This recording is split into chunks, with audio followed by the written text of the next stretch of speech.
तो खबर यह सामने आ रही है कि आयोग ने बाबा को क्लीन चिट दे दी है। अब आपको बताते हैं कि आयोग जो 3 सदस्य है आयोग टीम थी उसमें कौन कौन शामिल थे। सबसे पहले आपको बताते हैं, पहला नाम आता है ब्रजेश कुमार श्रीवास्तव का, जो कि अध्यक्ष। आपको बता दें कि ग्राफिक के जरिए हम आपको बताएंगे किस तरीके से। देखिए, अध्यक्ष 2013 में हाईकोर्ट से रिटायर्ड हुए हैं और यह भी आपको बता दें कि मूल रूप से आजमगढ़ के रहने वाले हैं। लोकायुक्त के सचिव के पद पर भी ये रह चुके हैं। ये शामिल थे जो जांच आयोग के सदस्य अध्यक्ष के तौर पर। ये मूल रूप से आजमगढ़ के रहने वाले हैं और लोकायुक्त के सचिव पद पर भी रह चुके हैं। इनके बाद दूसरा नाम आता है रिटायर्ड आईपीएस भावेश कुमार सिंह। भावेश कुमार सिंह आपको बता दें कि बिहार के सुपौल के मूल निवासी हैं। साल 1987 बैच के ऑफिसर हैं। डीजी इंटेलिजेंस के पद से रिटायर्ड हुए हैं। मुख्य सूचना आयुक्त भी रह चुके हैं। ये हम इनके बारे में आपको बता रहे हैं। इनके बाद तीसरा नंबर आता है हेमंत राव का। हेमंत राव 1987 बैच के रिटायर्ड आईएएस अधिकारी हैं। बोर्ड ऑफ रेवेन्यू के अध्यक्ष पद से सितंबर 2023 में रिटायर्ड हुए। साफ सुथरी छवि के हैं। राज्यपाल के प्रमुख सचिव भी रह चुके हैं। तो ये तीनों जो हैं वो जांच आयोग के सदस्य और इन्हीं के अनुसार पूरी जांच हुई है। अब आज जो सबसे ज्यादा विषय चर्चा का रहा वो ये, जिस गाड़ी में सवार होकर बाबा नारायण साकार हरि आज जांच आयोग पहुंचे। हाथरस सत्संग हादसे में 121 श्रद्धालुओं की मौत के मामले में बाबा नारायण साकार हरि आज यानी गुरुवार को लखनऊ के न्यायिक आयोग के सामने पेश हुए। आपको वो तस्वीरें दिखाते हैं। इस दौरान सुरक्षा के कड़े प्रतिबंध किए गए थे। हाथरस सत्संग में 121 श्रद्धालुओं की मौत के मामले में बाबा नारायण साकार हरि आज लखनऊ के न्यायिक आयोग जांच आयोग के सामने पेश हुए। इस दौरान सुरक्षा के कड़े प्रतिबंध किए गए थे। वहीं नारायण हरि सचिवालय तक भारतीय जनता पार्टी के झंडे वाली सफेद फॉर्च्यूनर गाड़ी से पहुंची और यह गाड़ी चर्चा का विषय बन गई। जानकारी के मुताबिक यह गाड़ी विधायक बाबूराम पासवान की है, जो दारुल शफा विधायक निवासी पर पंजीकृत है। दारुल शफा विधायक निवास के नाम पर पंजीकृत है। आपको बता दें कि नारायण साकार हरि उर्फ भोले बाबा न्यायिक आयोग के सामने पेश होने के लिए लखनऊ इसी गाड़ी से पहुंचे थे। लेकिन इस यात्रा में वे जिस गाड़ी से आए वो अब शहर भर में चर्चा का विषय बन रही है। यह सफेद रंग की गाड़ी पीलीभीत की पूरनपुर विधानसभा क्षेत्र से भारतीय जनता पार्टी के विधायक बाबूराम पासवान की बताई जा रही है। इस गाड़ी पर विधायक लिखा हुआ है और भारतीय जनता पार्टी का झंडा भी लगा हुआ है। यह देखकर लोग हैरान हैं कि आखिर कैसे एक निजी व्यक्ति जो किसी राजनीतिक पद पर नहीं है विधायक की गाड़ी का उपयोग कर सकता है।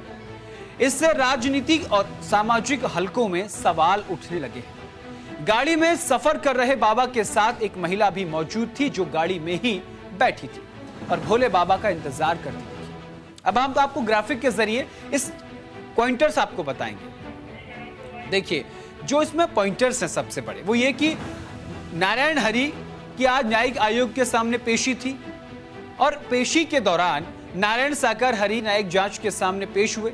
सुरक्षा के कड़े बंदोबस्त किए गए। भोले बाबा भारतीय जनता पार्टी की झंडे वाली गाड़ी से वहां पहुंचे।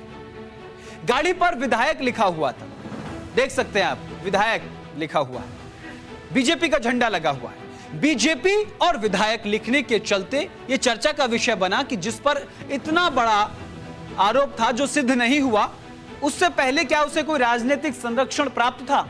यह गाड़ी बीजेपी विधायक की है जो पीलीभीत के पूरनपुर विधानसभा क्षेत्र से भारतीय जनता पार्टी के विधायक हैं। गाड़ी जब जांच पड़ताल की गई तो पता चला दारुल शफा विधायक निवास के नाम पर यह गाड़ी पंजीकृत है।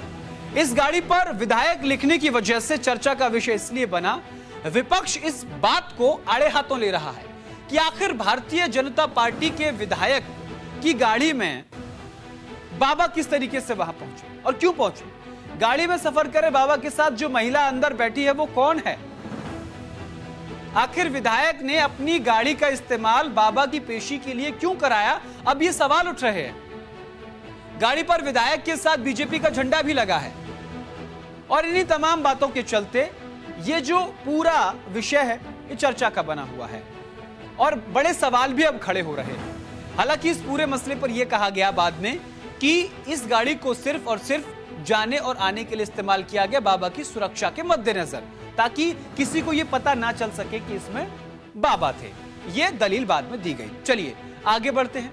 हाथरस कांड की चार्जशीट में भोले बाबा का नाम कहीं भी शामिल नहीं था। अब आपको पुरानी तस्वीरें दिखाते हैं उस दिन की जब यह हादसा हुआ था।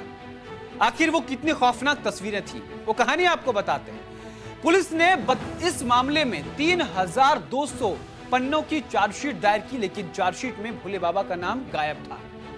इस बात को लेकर बसपा सुप्रीमो मायावती ने सरकार पर हमला बोला था।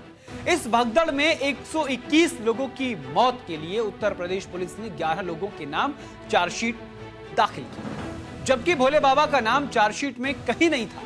वहीं मुकेश कुमार, मेघ सिंह, देव प्रकाश मधुकर, राम लडेते, मंजू देवी, राम प्रकाश शाक्य, संजू कुमार, मंजू यादव, उपेंद्र सिंह, दलवीर सिंह और दुर्वेश कुमार ये नाम शामिल हैं, जिसमें से मंजू देवी और मंजू यादव को हाईकोर्ट से जमानत मिल चुकी है। इस मामले में बचाव पक्ष के वकील एपी सिंह ने बताया कि पुलिस ने 3200 पन्नों की चार्जशीट कोर्ट में पेश की। वहीं बसपा सुप्रीमो मायावती ने आरोप लगाया कि हाथरस में मारे गए 121 बेगुनाहों के मामले में राज्य सरकार ने आरोपी सूरजपाल उर्फ नारायण साकार उर्फ भोले बाबा को संरक्षण दिया है। और जब आज बीजेपी की गाड़ी में बाबा वहां पहुंचे तो यह और चर्चा का विषय बना। अब आपको बताते हैं कि मामला क्या था। दरअसल 2 जुलाई 2024 के दिन हाथरस के सिकंदराराव क्षेत्र के फुलरई गांव में बाबा सूरजपाल उर्फ भोले बाबा उर्फ नारायण साकार के सत्संग का आयोजन किया गया था। इस दौरान भगवान का सत्संग चल रहा था, ऐसा कहा गया, बाबा का सत्संग चल रहा था। तभी किसी बात को लेकर वहां पर भगदड़ मच गई। लेकिन जो थ्योरी सामने आई वो ये आई कि किसी ने स्प्रे फेंका है। कुछ तथाकथित लोग आए, जिसके बाद जांच टीमें उसमें जुट गई। जो तस्वीरें हम आपको दिखा रहे हैं, जांच टीमें उस स्प्रे वाली थ्योरी पर काम करने लगी कि क्या स्प्रे हुआ था। इस भगदड़ में सत्संग सुनने के लिए आए 121 लोग असमय काल के गाल में समा गए और 150 से ज्यादा लोग गंभीर रूप से घायल हैं, जिनका आज तक इलाज चल रहा है। 3 महीने बाद तक मरने वालों में सबसे ज्यादा संख्या महिलाओं की थी। महिलाओं की संख्या सबसे ज्यादा थी।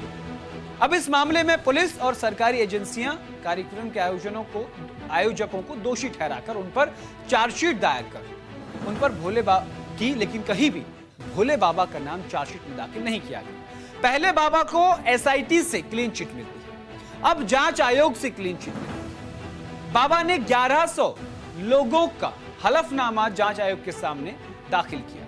बाबा ने कहा 1100 लोग मेरे साथ खड़े जो कह रहे हैं कि मैं बेगुनाह हूं, मेरा कोई गुनाह नहीं है, मैं तो सिर्फ और सिर्फ वहां प्रवचन देने गया था। भोले बाबा का नाम पहले दिन से एफआईआर से गायब था, लेकिन बाबा का कहना है कि मैं जितनी भी जांच होगी उसमें सहयोग करूंगा। इस बात को लेकर अब सरकार और प्रशासन की खिंचाई भी विपक्ष कर रहा है। इसी बात को लेकर बसपा सुप्रीमो ने हमला बोला। इस आयोजन में कुल 80,000 लोगों के आने का इंतजाम किया गया था, जबकि वहां पर 2.5 लाख से ज्यादा लोग पहुंच गए, जिसके बाद